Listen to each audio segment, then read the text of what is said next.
The great hall fell silent as Velthor walked toward the witness stand. His scales, once a bright purple, had faded to a dull gray. Scars crisscrossed his face and arms, telling stories of battles fought long ago. Every step echoed in the massive chamber where representatives from 40 different species watched him with curious eyes. Admiral Jake Miller sat in the front row, his human face unreadable. Next to him, Lieutenant Amy Brooks reviewed her notes one more time. They had no idea what the Kavathi veteran was about to say. No one did. Magistrate Jaren, a tall being made of something that looked like living crystal, gestured for Velthor to begin. The tribunal had been going on for 3 weeks now, discussing the war that ended 15 years ago. The war between the Kavathi Dominion and humanity. Most testimonies had been predictable: statistics, battle reports, legal arguments about who violated which treaty, but Velthor had requested this session himself. He had traveled across 3 star systems to be here. "I am Velthor, former commander of the Kavathi Third Fleet," he began. His voice was rough, like gravel grinding together. "I fought against humans for 6 years. I commanded ships. I led ground troops. I watched thousands die on both sides." He paused, his 3 eyes scanning the room. "I am here to tell you that everything we thought we knew about humans was wrong." A murmur ran through the crowd. Jake Miller leaned forward slightly. Amy Brooks stopped writing. Velthor continued. "When humans first made contact with the galactic community, we Kavathi studied them. We watched their ships. We analyzed their technology. We read their transmissions, and we laughed." His mandibles clicked together in what might have been shame. "They were weak," we thought. "Soft creatures from a small world. Their technology was generations behind ours. Their ships were slow. Their weapons were primitive. When border disputes began in the neutral zones, our leadership was confident. A small demonstration of force, they said. The humans would understand their place. They would back down." Velthor's clawed hand gripped the edge of the witness stand. "I believe this too. I was young then, ambitious. When I received orders to engage human forces at Kepler 442, I was excited. An easy victory to add to my record." He closed his eyes, remembering. "We arrived at the human colony with overwhelming force. 15 warships against their 3 defenders. Our protocol was simple. We had done this with other species before. You show superior numbers. You demonstrate superior firepower.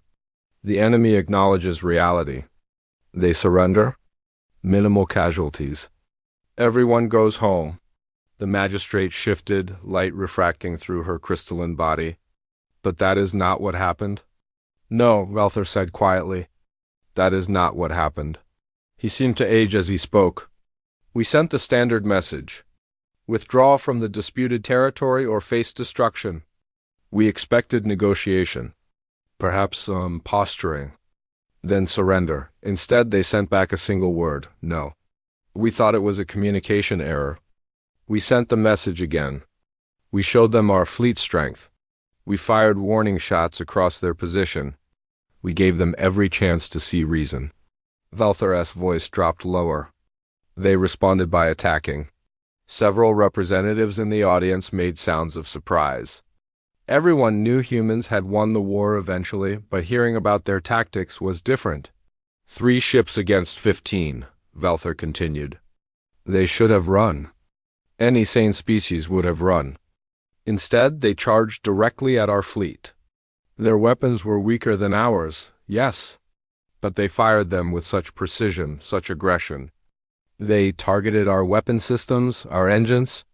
One of their ships was falling apart, leaking atmosphere, and it still kept firing. We destroyed all 3 ships. We won the battle, but it took 4 hours. 4 hours to destroy 3 inferior vessels, and they damaged 5 of our ships in return. We lost 200 crew members." He looked directly at Jake Miller. "I did not understand then. We had won. We controlled the space around the colony, but I felt no victory. I felt something I had never felt before in battle." "What was that?" the magistrate asked. Fear, the word hung in the air. The colony below had no orbital defenses left. We prepared to accept their surrender. Instead, they began evacuating civilians while their military forces prepared defensive positions. They knew we could bombard them from orbit. They knew they could not win, but they were going to fight anyway. Velthor's voice gained strength as he spoke. I sent ground forces. 3,000 Kivathi soldiers against maybe 500 humans defending the evacuation sites. Good odds, easy victory. My troops reported something strange within the first hour. The humans were not fighting like anything we had encountered before. They took positions that were clearly suicidal. They held those positions even when surrounded, even when injured. One of my unit commanders sent me a video. I still remember it. A human soldier, a female, had been shot 3 times. 3 times. Any Kivathi would have been incapacitated. Any of the other species we knew would have surrendered. She was still fighting. She used her own body to shield civilians running to evacuation ships. She fought for another 20 minutes before she finally collapsed. Amy Brooks found herself gripping her pen tightly. She did not know if the soldier Velthor described had survived. So many had not. We eventually took the colony, Velthor said. But it cost us 800 soldiers. 800 of my troops to defeat 500 humans. And they achieved their goal. They evacuated 70,000 civilians while we fought. After the battle, I wrote a report. I said that humans did not fight logically. They did not acknowledge when they were beaten. They seemed to feel no fear. Or perhaps they felt fear and fought anyway, which was somehow worse. My superiors dismissed the report. One battle, they said. An anomaly. Humans were desperate. Next time would be different. Velthor looked around the tribunal hall. Next time was not different.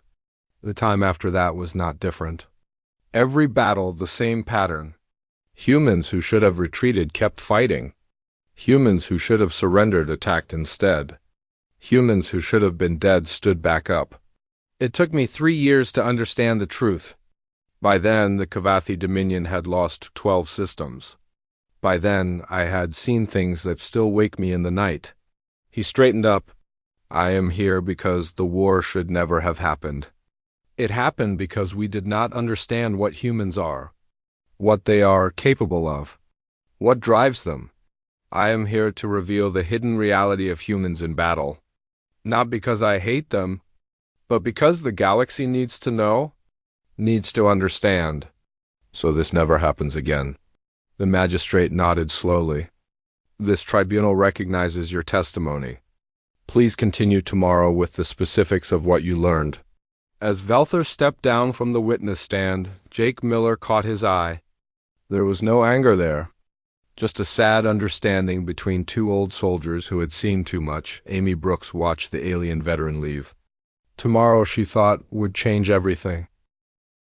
Velthor returned to the witness stand the next day. The tribunal hall was more crowded than before. Word had spread about his testimony.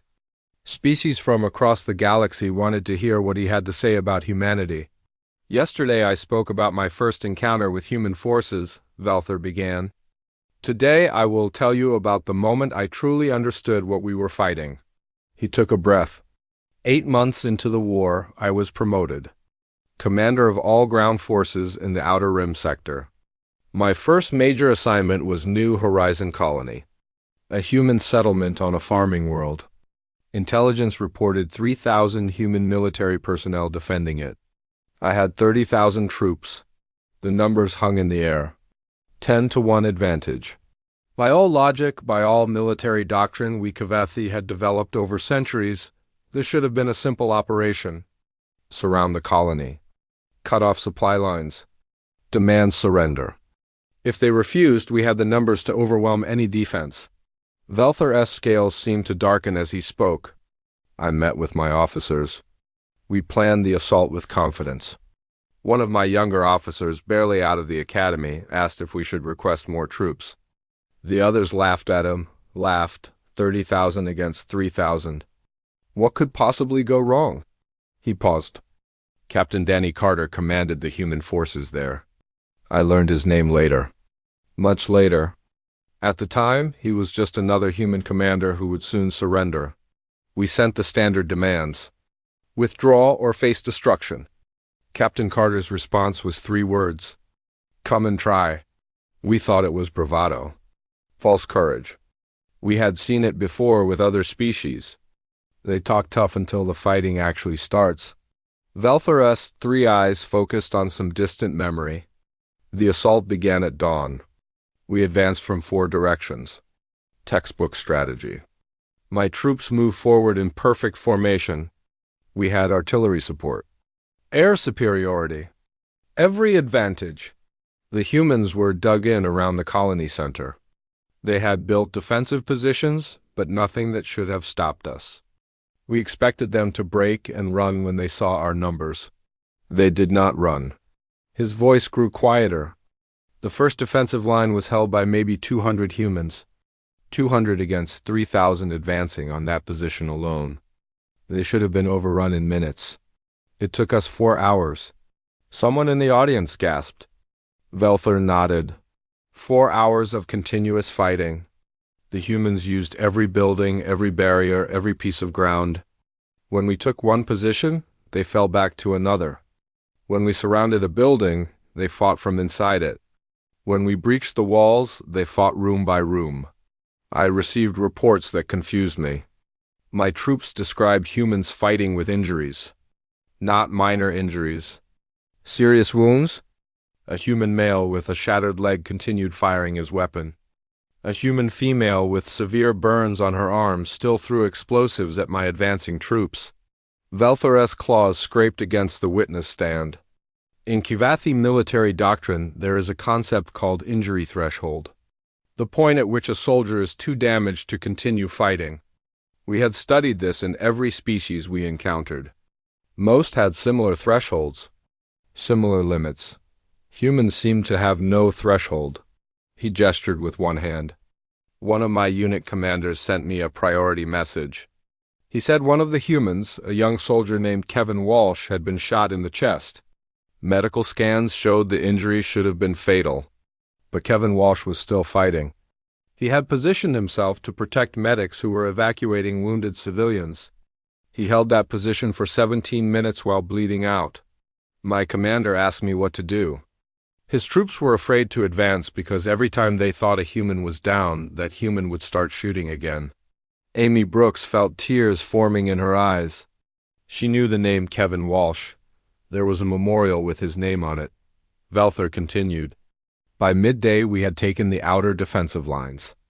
But my casualties were already at 1,500. 1,500 losses to advance a few kilometers against an enemy we outnumbered 10 to 1. My officers urged me to call in more troops. I refused. Refused because I could not believe we needed them. Could not accept that humans were this difficult to defeat. The second defensive line was stronger. The humans had consolidated there. Maybe 800 soldiers holding a position around the main evacuation site. Thousands of civilians were being loaded onto transport ships. I ordered a full assault. 5,000 troops attacking simultaneously from multiple angles. Overwhelming force. We would break through. We had to. He fell silent for a moment. When he spoke again, his voice was barely above a whisper. Sergeant Lisa Hayes commanded the defense at the eastern approach. I learned her name from intercepted communications. She had already been injured in the fighting at the first line. Shrapnel in her side. Burns on her back. She should have been in medical care. Instead, she led a counterattack. A counterattack. Against 5,000 troops. With maybe 60 soldiers under her command? Velthor looked up at the ceiling. It should have been suicide. It should have failed within seconds. But Lisa Hayes and her troops hit us from an angle we did not expect. They used the terrain. They used weapons they had taken from our own fallen soldiers. They fought with such fury, such determination. They pushed us back.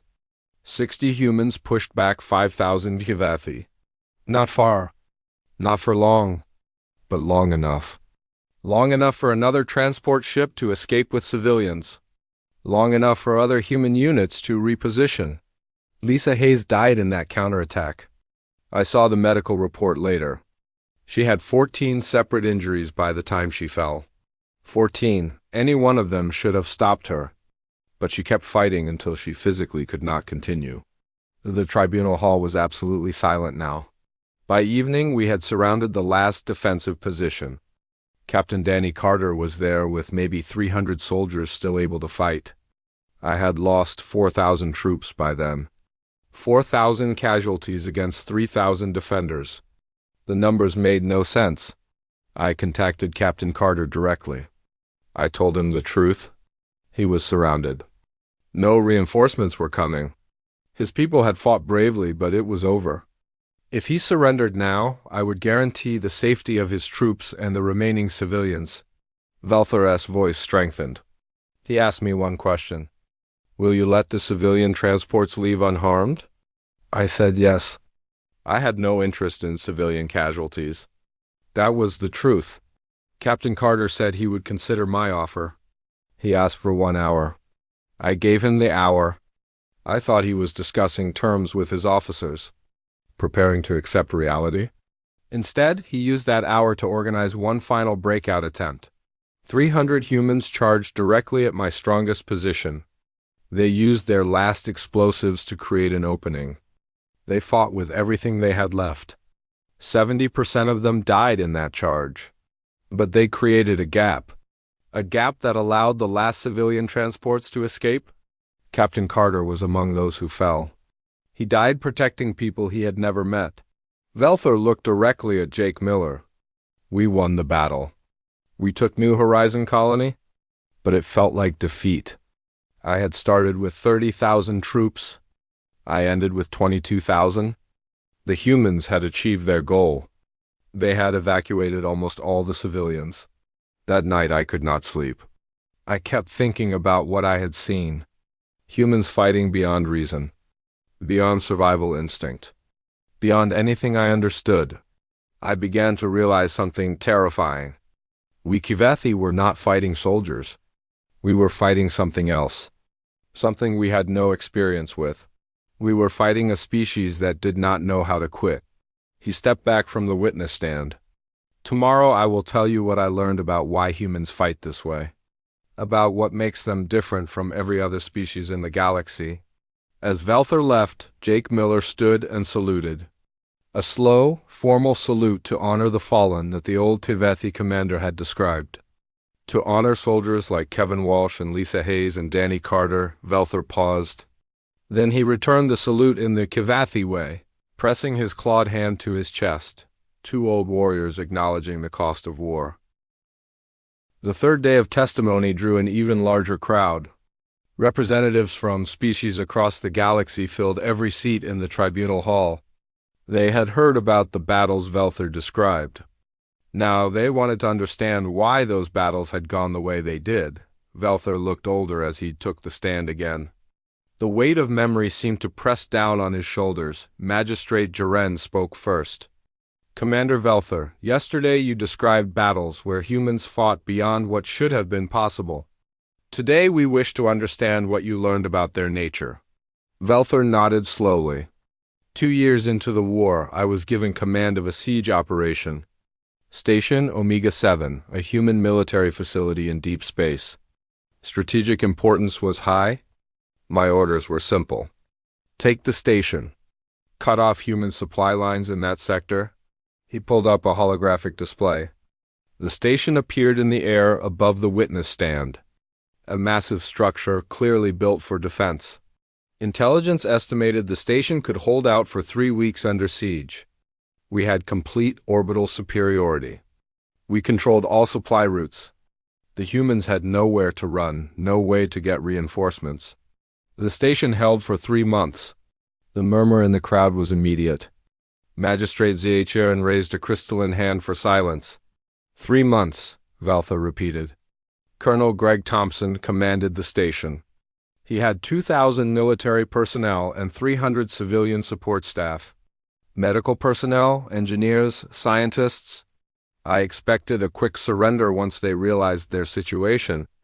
Instead, Colonel Thompson sent me a message. He said his people would fight for every corridor, every room, every meter of the station. He invited me to try taking it. Velthor's mandibles clicked. I should have been angry. I should have ordered an immediate assault. But by then, I had fought humans enough to know this would not be easy. The siege began. We cut their power. They switched to backup generators. We jammed their communications. They used hardline systems we did not know they had. We blocked their air recycling. They reduced activity to minimum levels and made their air last longer. Every time we found a weakness, they adapted. Every time we thought we had them, they found a way to continue. He paused. I started documenting everything, not for my military reports. For myself, I needed to understand what I was seeing. One thing I noticed immediately. When we killed their people, the humans did not lose morale. This was opposite to every other species. Normally, casualties reduce fighting spirit. The more soldiers you lose, the more the survivors want to surrender. With humans, it was reversed. Every casualty seemed to make them more determined. Amy Brooks shifted in her seat. She knew this pattern, had seen it in military psychology reports, but hearing it from an enemy perspective was different. We breached the outer hull in week 4, Velthor continued. My troops entered the station expecting to fight soldiers. Instead, they found everyone fighting. Dr. Nina Patel was the chief medical officer. Her job was to heal people, not fight. But when my troops reached the medical section, she was there with a weapon. She had set up defensive positions. She had organized the medical staff into a fighting unit. My troops reported this to me. They were confused. Why was a doctor fighting? Why were medical personnel not surrendering? Velthor's voice grew softer. I did not understand it then, but I was beginning to see a pattern. Humans did not separate into categories the way we did. Soldier, civilian, doctor, engineer. When threatened, they all became defenders. We fought for the medical section for 2 days. 2 days to take one part of the station. Dr. Patel injured 12 of my troops before she was finally captured. Even wounded, she was trying to protect her patients. Week 7, we controlled 40% of the station, but my casualties were at 700. 700 troops lost taking half of one station. My superiors were asking questions, demanding results. I pushed harder, sent more troops, used heavier weapons. We were destroying parts of the station in the fighting, but I did not care anymore. I just wanted it to end. He looked down at his scarred hands. Colonel Thompson contacted me in week 9. He said he wanted to discuss terms. Finally, I thought, finally they are ready to surrender. I met with him via video communication. He looked exhausted, injured, his uniform was torn and burned. But his eyes were clear, determined. He offered a deal. He would give me the military sections of the station. All weapons. All strategic materials. In exchange, I would allow the civilian staff to leave unharmed. Velthor's 3 eyes closed. I laughed. I actually laughed. I told him he was in no position to negotiate. I controlled most of the station. It was only a matter of time. Colonel Thompson smiled. It was not a friendly smile. He said time was something I did not have as much of as I thought. Then he showed me something. A display of his remaining forces. He had 300 people still able to fight, but they had rigged the entire station with explosives. If I tried to take it by force, they would destroy everything, including my troops inside. It was a bluff, I thought. Humans valued life. They would not kill themselves, but I had learned enough by then to know. Maybe it was not a bluff. I asked for time to consider. He gave me 12 hours. Velthor straightened. I contacted my superior, Fleet Admiral Zendra, told him the situation, asked for guidance. He ordered me to call the bluff, take the station by force. If the humans destroyed it, so be it. We would accept the losses. I questioned the order. First time in my career I had done that. I told them we would lose hundreds of troops, maybe thousands, and the station would be destroyed anyway. Admiral Zendra asked me if I was afraid of humans. I told him the truth. Yes, I was afraid. Because they fought like no species should fight. Because they did not value their own lives the way we did. Because they would die to win even when winning meant death. The tribunal hall was silent. Admiral Zendra removed me from command. Sighed I had lost my nerve. Sent another commander to finish the siege. Velthar's voice grew hollow. Week 12, the new commander ordered a final assault. Every troop. Every weapon. Overwhelming force. Colonel Thompson kept his word. When our forces breached the command center, the humans detonated their explosives. The station was destroyed. We lost 2,000 troops in the blast. The humans died too. All of them. Including the civilians they had been trying to protect. We won. We controlled the wreckage of Station Omega-7, but we had lost more troops taking one station than we had lost in some entire campaigns against other species. He looked up at the magistrate. After that, I was reassigned. No longer in direct command. They put me in strategic analysis, said I could be useful studying human tactics. That was when I truly began to learn. I studied human biology, their history, their evolution, and I discovered something that explained everything. Humans evolved on a death world. The words fell like stones into water. Earth, their home planet. Gravity higher than most inhabited worlds. Temperature ranges that would kill most species. Weather patterns that include storms capable of destroying cities, earthquakes, volcanoes, and life forms. Dangerous life forms everywhere. Humans evolved not as the dominant predator, but as prey. They were hunted by creatures stronger, faster, more dangerous than them. So they developed something else, endurance, the ability to keep going when other species would stop. They can run for hours, for days if necessary. They heal from injuries that would be permanent for us. They have a chemical in their bodies called adrenaline. It activates when they are threatened. Makes them stronger, faster, able to ignore pain. Velthar's voice filled with something like awe. They are pursuit predators. They do not chase prey by being faster. They chase prey by never stopping. They follow until the prey collapses from exhaustion. And that is how they fight. They do not win by being stronger. They win by refusing to quit. By enduring. By continuing when any sane species would surrender. He looked around the tribunal hall. We Kivathi declared war on a species that evolved to survive on a world that tried to kill them every single day. We thought we were superior because our technology was better. Our ships were faster. But technology does not win wars. The will to fight wins wars. And humans have a will that was forged over millions of years of survival against impossible odds. We never had a chance. We just did not know it yet. The magistrate spoke quietly. Tomorrow you will tell us about the final battles. Yes, Velthar said. Tomorrow I will tell you about when we finally understood what we had done. When we realized we had made a terrible mistake. He stepped down from the witness stand.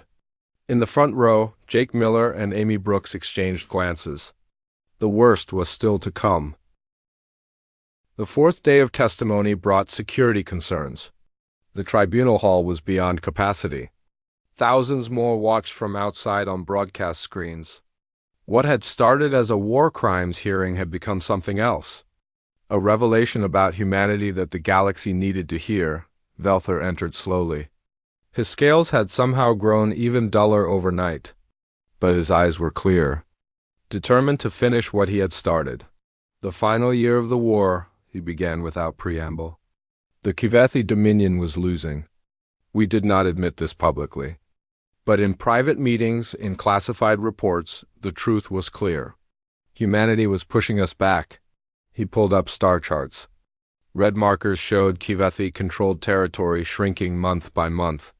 We had started the war controlling 70 star systems. After 5 years, we controlled 40. Human forces were advancing on multiple fronts. Our fleets were being defeated. Our ground troops were demoralized. The High Command made a decision. One final offensive. Strike at Earth itself.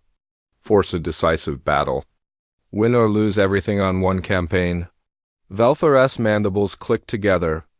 I was brought back into active service. My experience fighting humans, my understanding of their tactics made me valuable. They assigned me to the Ground Invasion Force. Target: Earth's moon. The moon served as humanity's primary military base in the Sol system. Take it, and we could threaten Earth directly. Force them to negotiate. We committed everything. Every available ship. Every soldier we could transport. It was the largest military operation in Kevathi history. He paused. What we did not know was that humanity had been preparing for exactly this scenario. They knew we would eventually come to Earth. They had spent years turning their home system into a fortress. The battle began in deep space. Our fleet against theirs. The largest space battle of the entire war. For 3 days, ships fought and died. The void was filled with debris. Hundreds of thousands died on both sides. We pushed through. Lost half our fleet doing it. But we reached the moon. Velthor's voice grew quiet. That was when I met Major Chris Bennett. He pulled up an image. A human male in combat armor, face covered in camouflage paint. Major Bennett commanded a special forces unit. 50 soldiers. Just 50. Their mission was to delay our landing forces while humanity organized the main defense. 50 soldiers against my advance force of 5,000. Military. Logic said they would die quickly, pointlessly. We would sweep past them and continue the invasion. They held us for 6 hours. The crowd stirred. 6 hours seemed impossible. Major Bennett's tactics were insane by our standards. His team would attack, then disappear. Reappear somewhere else. Attack again. They used the lunar terrain like they had created it themselves. Tunnels, craters, shadow zones. They set traps, ambush. They used our own equipment against us. One of his soldiers stole a Shivathi combat vehicle and drove it back into our formations before detonating it. We killed 43 of his 50 soldiers. But those 6 hours allowed humanity to position their main forces. When we finally pushed past Major Bennett's position, we found ourselves facing a fully prepared defense. Velthor closed his eyes. The lunar surface became hell. We fought in low gravity. In vacuum. In conditions that made conventional combat nearly impossible. And the humans were better at it than us. They had trained for this. Prepared for this. They moved through vacuum like they were born to it. Lieutenant Kate Morrison commanded a fighter squadron. 20 pilots flying craft that were outdated by our standards. Slower, less armed. He opened his eyes.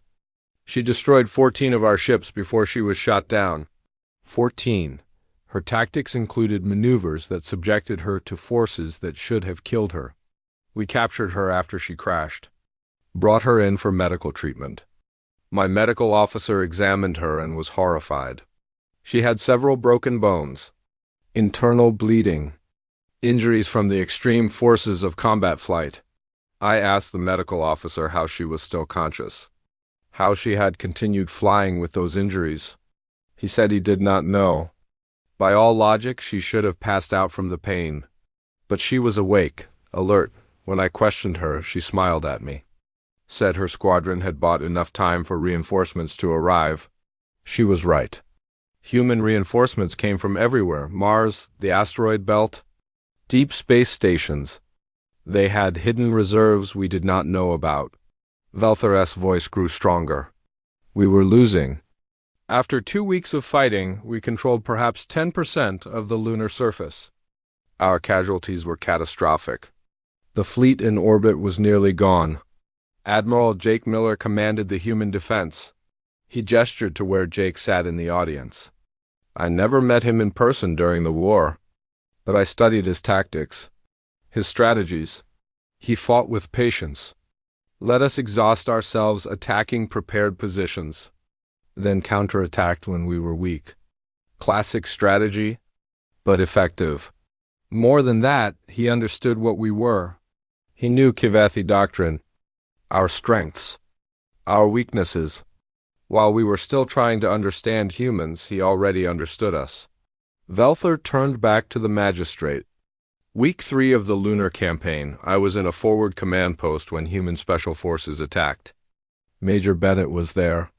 He had survived somehow. Injured but alive. His team breached our defenses, destroyed our communications equipment. They fought their way to where I was and prepared to kill me. I expected death. Deserved it, perhaps. But Major Bennett did not kill me. Instead, he took me prisoner. I asked him why. Why not just execute me? We were enemies. This was war. He said something I will never forget. He said, "You are more valuable alive. You can tell your commanders that this war is over. You have lost." Velthor's voice cracked slightly. He was right. The lunar campaign was our last hope. When it failed, the Kavathi government had no choice. They requested peace negotiations. I was released as part of the initial prisoner exchange. I returned to Kavathi space expecting to be executed for failure. Instead, they assigned me to the peace negotiation team. They wanted someone who understood humans. That was when I learned the full truth. He straightened. Our intelligence had known.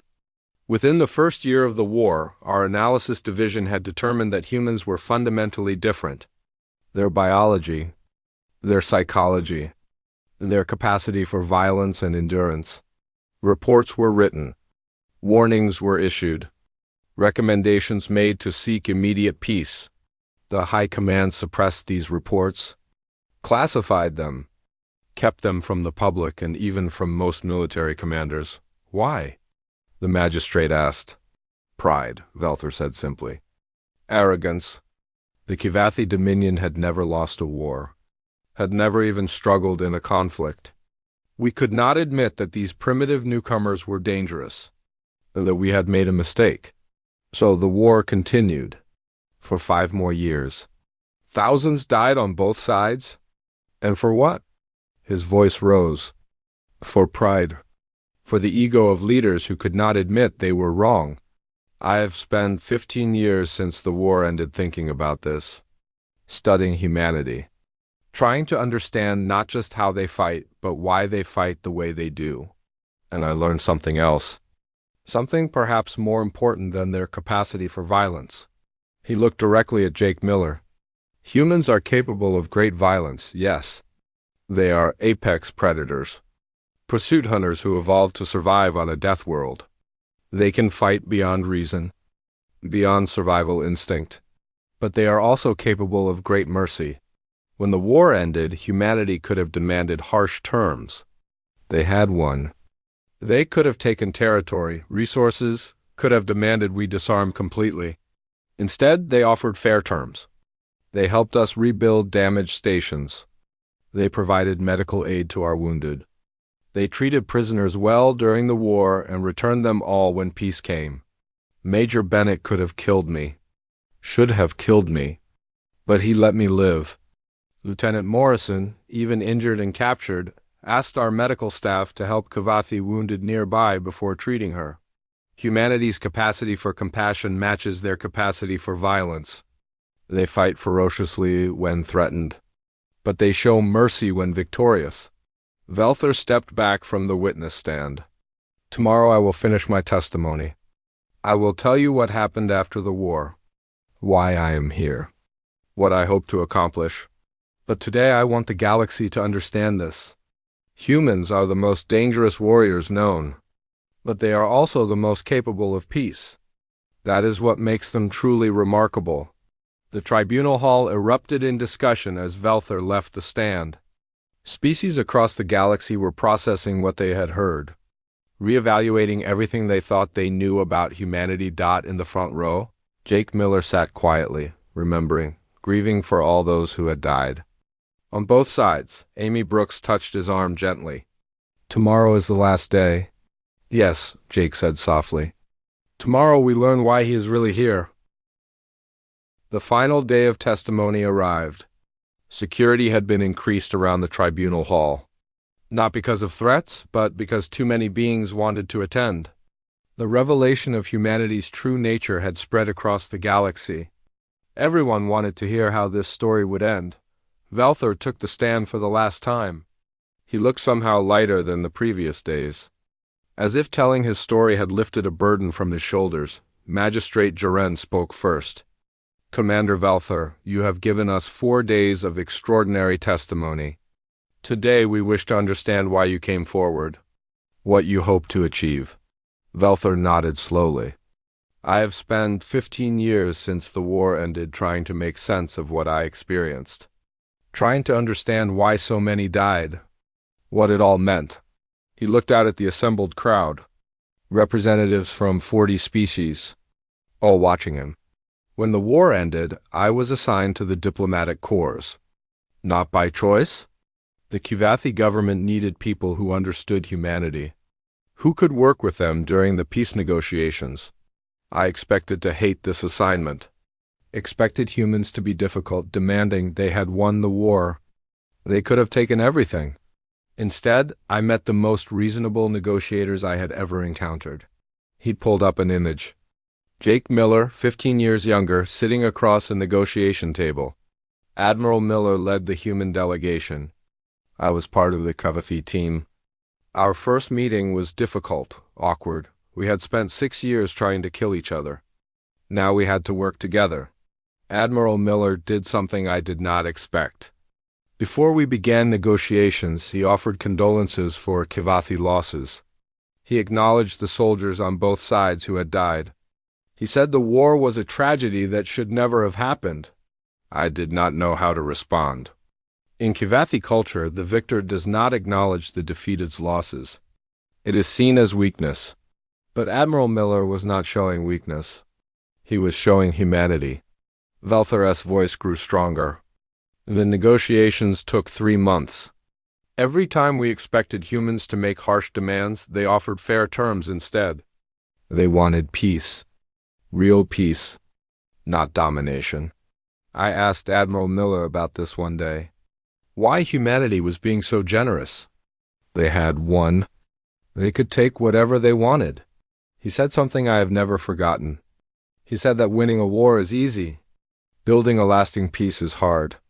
And that humans had learned through their own history that crushing a defeated enemy only creates future wars. We signed the peace treaty.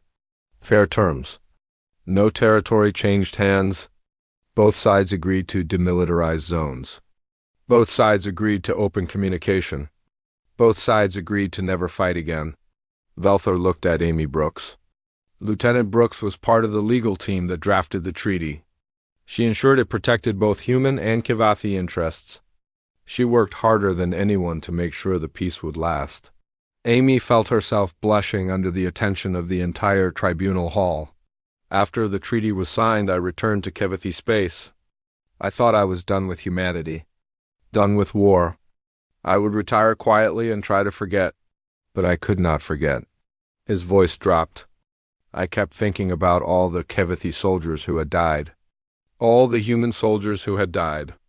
All the civilians on both sides who had suffered. And I kept thinking about what I had learned. That our high command had known within the first year that humans were too dangerous. That the war could not be won. And they had continued anyway. I began investigating. Quietly at first. I accessed classified files. Read suppressed reports. Talk to other veterans who have fought against humans. I found proof. Documented proof that the war had been continued unnecessarily. That thousands had died because our leaders were too proud to admit they had made a mistake. Valthor's 3 eyes blazed with anger. I tried to release this information. The Kivathi government blocked me. Threatened me. Said I was a traitor. That I was dishonoring the dead by questioning the war. I was placed under house arrest. Forbidden from speaking publicly. They tried to bury the truth. But I had sent copies of the documents to someone I trusted. Someone I had learned to respect during the peace negotiations. He gestured to Jake Miller. Admiral Miller received the documents. He could have used them to embarrass the Kivathi government. To damage our reputation in the galaxy. It would have been justified. Instead, he contacted me, asked what I wanted to do with the information. Jake Miller stood. The magistrate allowed it. Commander Velther believed the galaxy needed to know the truth, Jake said. Not to punish the Kivathi, not for revenge, but to prevent future wars based on misunderstanding. I agreed with him. I helped him request this tribunal, helped him get political asylum so he could testify freely. Jake sat back down. Velther nodded his thanks. That is why I am here, Velther continued. To reveal the truth about the war, to explain what humanity is, what they are capable of, both in violence and in mercy. The galaxy needs to understand.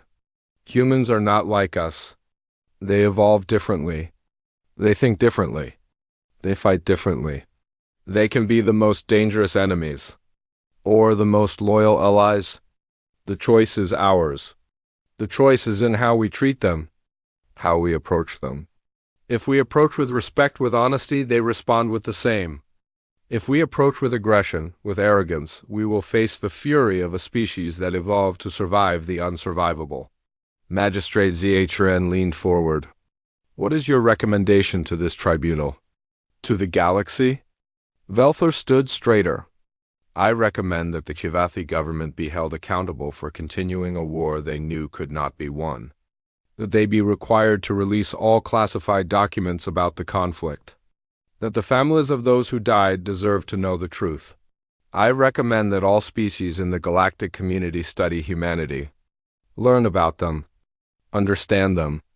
Not to fear them, but to respect them. I recommend that we remember this war. Remember what pride costs. Remember what happens when we refuse to admit mistakes. And I recommend that we never, ever underestimate humanity again. The magistrate consulted with the other judges. After several minutes, she spoke. This tribunal finds that Commander Velther's testimony is credible and valuable. We recommend that the Kivathi government release all classified documents related to the war. We recommend that reparations be made to families on both sides who lost loved ones unnecessarily. We also recommend that the galactic community establish formal education programs about human biology, psychology, and culture. Understanding prevents conflict. Commander Velther, this tribunal thanks you for your courage in coming forward. Your testimony will save lives, will prevent future wars. Velther bowed in the Kivathi way.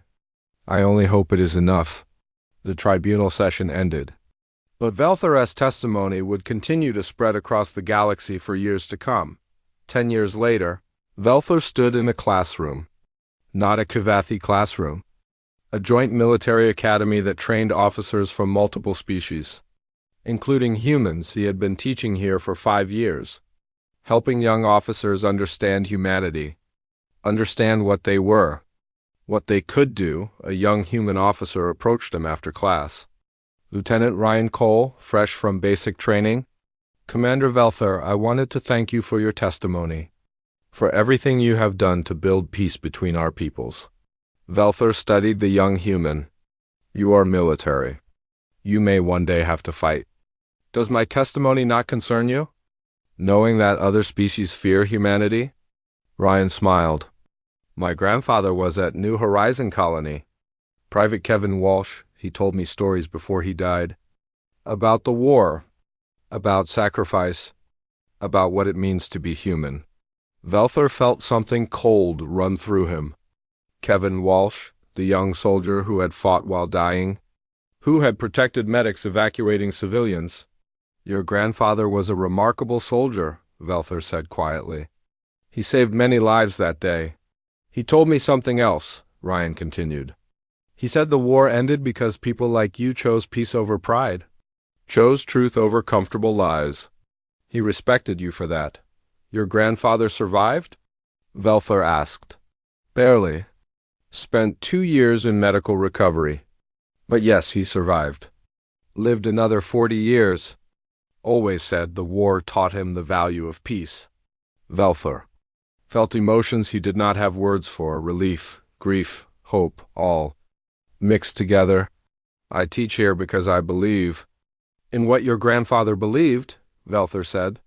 That the most dangerous warriors make the best peacekeepers, because they truly understand the cost of war. Ryan nodded. That is why I joined the military. Not to fight, but to protect. To prevent another war like the one our people suffered through. Then you have learned the most important lesson, Velther said. Strength is not just the capacity for violence. Strength is knowing when not to use that capacity. Ryan saluted. Velther returned the salute. As the young human left, Velther looked out the window of the academy. He could see Kavathi and human students training together, learning from each other, building the future together. He thought about all the soldiers who had died, all the suffering, all the loss, but he also thought about Kevin Walsh surviving, about Ryan Cole choosing peace, about how former enemies had become the strongest advocates for understanding. The war had been terrible. The cost had been too high. But from that tragedy had come something valuable. True understanding between species. Real peace built on respect rather than fear. Velther had spent 6 years fighting humans.